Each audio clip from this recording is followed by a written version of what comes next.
So guys, आज हम जिस मूवी को देखने वाले हैं उसका नाम है हिप्नोटिक्स, जिसमें एक मिस्टीरियस आदमी अपने जुर्मों को छुपाने के लिए पूरे शहर को ही हिप्नोटाइज करके रखता है। लेकिन किसी कारण की वजह से वो डैनी को हिप्नोटाइज नहीं कर पाता, जो कि पेशे से एक डिटेक्टिव होता है। इसलिए डैनी उस मिस्टीरियस आदमी को पकड़ने की कोशिश में लग जाता है, जो कि इम्पॉसिबल था क्योंकि हिप्नोटिक्स होने की वजह से वो लोगों के नजरों में इनविजिबल था। खैर दोस्तों, इससे पहले कि हम इस कहानी में और आगे बढ़े, आप प्लीज इस चैनल को सब्सक्राइब जरूर कर लें, क्योंकि हम ऐसे अनोखे मूवीज अक्सर आप तक लाते रहते हैं।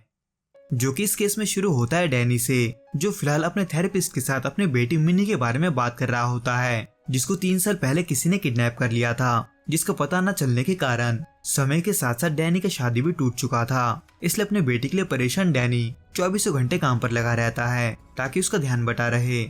जिसमें इसी बीच डैनी के पार्टनर निक को बैंक में एक रॉबरी होने का खबर मिलता है, जिसको होने से रोकने के लिए बाकी टीम के साथ डैनी भी बैंक के अलावा बैंक के बाहर भी नजर रखता है। जहां कुछ देर हुआ ही था कि तभी एक आदमी को देखकर डैनी को शक होता है, जो कि वही मिस्टीरियस आदमी था जो लोगों को हिप्नोटाइज कर सकता था। इसलिए वो आदमी अपने काम को आसान करने के लिए एक अनजान औरत को हिप्नोटाइज करके उसे सड़क के बीच में जाने को बोलता है, ताकि उसके वजह से सभी का ध्यान बट जाए। हालांकि उस आदमी का ये प्लान काम तो करता है, लेकिन डैनी उस लफड़े में ना पड़ते हुए सीधे बैंक में मौजूद उस डिपॉजिट बॉक्स को देखने जाता है, जिसके चोरी होने का उनके पास कॉल आया था। लेकिन उस डिपॉजिट बॉक्स में अपनी बेटी के फोटो को देखकर उसे ये समझ में नहीं आता कि आखिर ये सब क्या चल रहा है, जिसको लेकर डैनी सोच में पड़ा ही था कि तभी 2 गार्ड जाकर डैनी पर गोली चला देते हैं, क्योंकि वो भी उस मिस्टीरियस आदमी के वश में थे। हालांकि बुलेट प्रूफ जैकेट होने की वजह से डैनी बच तो गया था, पर हिप्नोटाइज वाली बात पता ना होने की वजह से डैनी को ये लगने लगा था कि वो गार्ड भी उस आदमी के साथ है।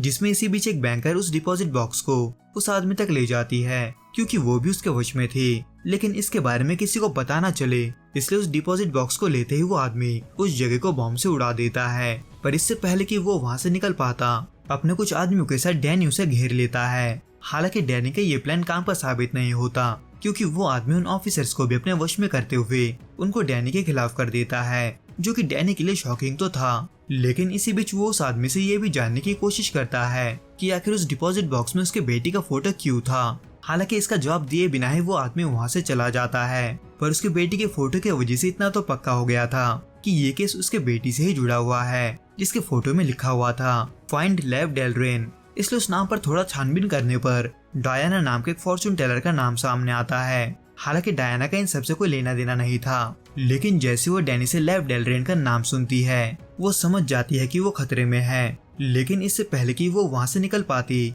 वो मिस्टीरियस आदमी वहाँ भी पहुंचकर उन्हें मारने की कोशिश करता है। हालांकि डायना और डैनी इस हमले से बच तो गए थे, लेकिन उस जगह को सेफ न समझते हुए डैनी डायना को अपने साथ ले जाता है, जहाँ डायना इस बात को रिवील करती है कि वो मिस्टीरियस आदमी लेव डेलरेन है। इन शॉर्ट, लेव डेलरेन असल में एक हिप्नोटिक्स था, जो पहले गवर्नमेंट के बनाए हुए एक सीक्रेट फैसिलिटी यानी कि डिवीजन का हिस्सा हुआ करता था, जहां बाकी सभी भी उसी की तरह हिप्नोटिक्स थे। लेकिन कुछ समय वहां रहने के बाद डेलरेन ये समझ चुका था कि वो उनमें से सबसे ताकतवर हिप्नोटिक्स है। इसलिए ये देखते हुए कि उसको कोई रोक नहीं सकता, डेलरेन ने लोगों के माइंड से खेलना शुरू कर दिया था, जो कि डायना इसलिए जानती थी क्योंकि वो भी डिवीजन का हिस्सा थी, यानी कि डायना भी लोगों को हिप्नोटाइज कर सकती थी। जिसको डैनी को बताने के बाद डायना ये जानने की कोशिश करती है कि आखिर डैनी डेलरेन के माइंड कंट्रोल से कैसे बच गया, क्योंकि उससे मिलने वाला शख्स या तो उसे भूल जाता था या फिर मारा जाता था। जिसको लेकर दोनों के बीच बात चल ही रहा होता है कि तभी डैनी का पार्टनर निक उन्हें मारने के लिए आगे बढ़ता है, क्योंकि डेलरेन ने उसका भी माइंड कंट्रोल कर लिया था। हालांकि डैनी उसे होश में लाने की बहुत कोशिश करता है, लेकिन एक हिप्नोटिक होने की वजह से डायना ये जानती थी कि जब तक निक डेलरेन के दिए हुए ऑर्डर को फॉलो नहीं कर लेता, तब तक वो नहीं रुकेगा। इसलिए डायना निक को मार देती है। हालांकि ऐसा करके वो निक से बच तो गए थे, लेकिन एक ऑफिसर को मारने के जुर्म में दोनों मुजरिम बन चुके थे। पर अब जब उससे बड़ा प्रॉब्लम उनके सामने था, तो ऐसे में उससे निपटने के लिए डायना डैनी के साथ मैक्सिको की तरफ बढ़ती है। हालांकि इस दौरान भी डेलरेन उनका पीछा नहीं छोड़ता, लेकिन जैसे तैसे उससे बचते हुए दोनों मैक्सिको तक पहुंच जाते हैं, उस आदमी से मिलने जो पहले डिवीजन के लिए काम करता था, ताकि वो ये जान सके कि आखिर डेलरेन किस चीज के तलाश में है। इन शॉर्ट, डेलरेन असल में डोमिनो नाम के एक हथियार को ढूंढ रहा था, जिसको डिवीजन ने सिर्फ इसलिए बनाया था ताकि वो उससे कई लोगों को एक साथ कंट्रोल कर सके, जिसको पॉलिटिक्स के लोग ही अपने फायदे के लिए इस्तेमाल किया करते थे। पर सरप्राइजिंगली ये डिवीजन को भी नहीं पता था कि डोमिनो कहाँ है, क्योंकि डेलरेन ने उसे उस डिवीजन से चुरा कर कहीं छुपा दिया था। लेकिन कहाँ इस बात का पता किसी को ना चले, ये पक्का करने के लिए डेलरिन ने अपना ही याददाश्त मिटा दिया था। लेकिन उसने कुछ ऐसे चीजों को भी पीछे छोड़ दिया था जिसको देखकर उसे सब कुछ याद आ सके, यानी कि एक ट्रिगर पॉइंट। इन शॉर्ट उन्हीं में से एक ट्रिगर पॉइंट मिनी का फोटो भी था, यानी कि डैनी के बेटी का। पर इसमें एक और चौंकाने वाला मोड़ तब आता है जब डायना को डिवीजन का वो आदमी डेलरिन जैसा दिखता है, जो कि था भी, पर उसके हिप्नोटिक्स के वजह से अभी तक कोई उसके रियलिटी को देख नहीं पा रहा था। लेकिन इस बात को समझते ही डैनी और डायना वहाँ से भाग निकलते हैं, पर इस बार वो डेलरिन से बच नहीं पाते क्योंकि सभी का कंट्रोल डेलरिन के हाथ में था। लेकिन तभी सभी को चौंकाते हुए डैनी ना सिर्फ वहाँ सभी को हिप्नोटाइज कर लेता है, बल्कि वो इतना ताकतवर होता है कि उसके ऊपर डेलरिन के हिप्नोटिक्स का असर नहीं होता।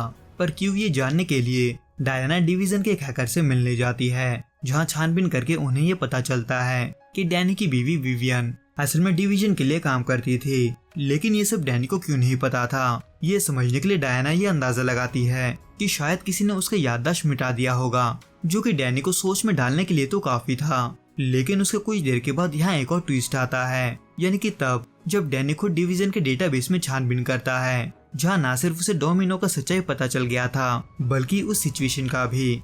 इन शॉर्ट डोमिनो असल में कोई हथियार नहीं था, बल्कि उसकी बेटी मिनी का कोड नेम था, जिसके पीछे डेलरिन इसीलिए पड़ा था क्योंकि वो दो सबसे पावरफुल हिप्नोटिक्स की बेटी थी, यानी कि डैनी और विवियन की। लेकिन जिस विवियन को डैनी अब तक देख रहा था, वो असल में एक इल्यूजन था, जिसको तोड़ने पर डैनी को विवियन का असली चेहरा दिखाई देता है, जो कि और किसी का नहीं बल्कि डायना का चेहरा था, यानी कि डायना ही डैनी की बीवी थी। जिसको रियलाइज करने के बाद डैनी ये समझ जाता है कि अभी तक जो कुछ उसके साथ हो रहा है वो सब प्लानिंग और सेटअप का हिस्सा है। इन शॉर्ट 3 साल पहले डैनी ने अपने बेटी को किडनैप करके कहीं छुपा दिया था, क्योंकि उसके सबसे पावरफुल होने की वजह से डिवीजन वाले उसे हथियार की तरह इस्तेमाल करने वाले थे। इसलिए मिनी किसी के हाथ ना लगे, यह पक्का करने के लिए डैनी ने अपना याददाश्त मिटा दिया था, और उसी याददाश्त को वापस लाने के लिए डिवीजन वाले उसके दिमाग को ब्रेक करने की कोशिश में लगे हुए थे, ताकि वो मिनी का पता बता दे। हालांकि डैनी को अब भी नहीं पता था कि उसकी बेटी कहाँ है, लेकिन उसके आंखों के सामने से सारा इल्यूजन टूटने लगता है, जिसके टूटते ही वो डेलरिन अपने पार्टनर निक और अपने बीवी डायना को देखता है, जो कि सभी डिवीजन का हिस्सा थे। यहाँ तक कि उस जगह को गौर से देखने पर डैनी ये देखता है कि वो एक सेट में है। हालांकि वो ये जानकर खुश था कि कई कोशिशों के बावजूद भी वो लोग उसका दिमाग ब्रेक नहीं कर पा रहे, इसलिए डिवीजन वाले डैनी का दिमाग फिर से रीसेट करके उसका फिल्म शुरू से शुरू कर देते हैं। लेकिन जहाँ एक तरफ डिवीजन वाले उसी सिनेरियो को फिर से रिपीट कर रहे थे, वहीं दूसरी तरफ डैनी ये याद करने की कोशिश कर रहा था कि उसकी बेटी कहाँ है, उसी ट्रिगर पॉइंट को देखते हुए जो कि उसे बैंक के डिपॉजिट बॉक्स में मिला था। इन शॉर्ट उसके बेटी के फोटो में लिखा हुआ नाम डेलरिन असल में किसी का नाम नहीं था, बल्कि डियर वैली लेन नाम का एक जगह था, जिसको फिगर आउट करने के बाद डैनी चालाकी से डिवीजन के इल्यूजन को तोड़ते हुए उस सेट से भागकर अपने फॉस्टर पेरेंट्स के पास जाता है, जहां उसने अपने बेटी को पिछले 3 सालों से छुपा कर रखा था। हालांकि उसका पीछा करते हुए डिवीजन वाले भी वहां पहुंच जाते हैं और डैनी के फॉस्टर पेरेंट्स को मार देते हैं। पर मिनी के बाहर आने पर उन्हें ये पता चलता है कि वो सभी एक इल्यूजन है। लेकिन इससे पहले कि डिवीजन वाले कुछ कर पाते, मिनी सबको हिप्नोटाइज करते हुए उन सभी को खुद को ही मारने पर मजबूर कर देती है, सिवाय डायना के, जो कि इतने समय से डिवीजन के साथ सिर्फ इसलिए थे क्योंकि उसका माइंड कंट्रोल करके उसे वहां रखा हुआ था। जिसको याद दिलाने के बाद मिनी ये भी रिवील करती है कि इन सब चीजों को पॉसिबल करने के लिए उसने ही अपने उस फोटो को डिवीजन के पास भेजा था, जिसमें लिखा हुआ था फाइंड लेव डेलरिन, ताकि उसको ढूंढने की कोशिश में डैनी को सब कुछ याद आ सके। और अब जब डिवीजन भी नहीं रहा था, तो ऐसे में डैनी अपने बेटी को आजाद देखकर आखिर में बहुत खुश होता है। तो दोस्तों इस वीडियो में बस इतना ही। आपको ये वीडियो कैसा लगा आप हमें कमेंट करके जरूर बताना। मैं आपसे फिर मिलूंगा कुछ नए और ऐसे अनोखे मूवीज के साथ। अगर आपको ये वीडियो पसंद आए तो प्लीज इस वीडियो को लाइक, शेयर और प्लीज इस चैनल को सब्सक्राइब जरूर करें। Till then good bye and be safe.